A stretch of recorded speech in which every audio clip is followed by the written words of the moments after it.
All right, welcome to this site structure overview lecture. So in this lecture, we're going to cover a couple of things rather quickly. We're going to first of all talk about why site structure matters, and then we're going to go in briefly into the overview of some of the site structure parts. Having a solid site structure is critical to having a stable site. But why does structure matter? This is an overview lecture. In the next couple of lectures, we're going to talk about those individual constituent parts in a little bit more detail, but for now we're just going to give you a high level. Structure is all about making it easier for search engines and visitors to come to your site and find what it is they're looking for in a logical fashion.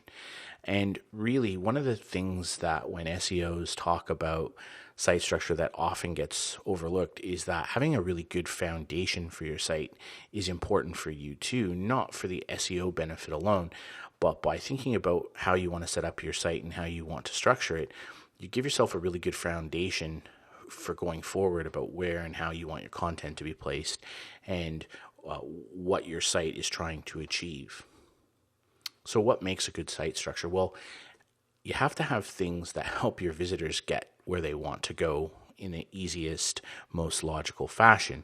So that's things like having solid navigation, making sure there's good menus, and even down to things like layouts, which we won't cover in this course. Those are important elements to having a good site structure.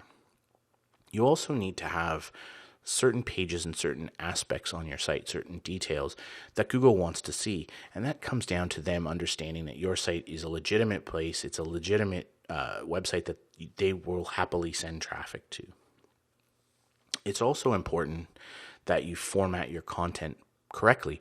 And this is kind of more technical, and we'll talk about it in a couple of the upcoming lectures, but having really good tagging and having categorization and making sure your meta descriptions and your title tags and your header tags are all well thought out and follow a consistent pattern is important for your SEO, but it's also important for your visitors, as you'll find out.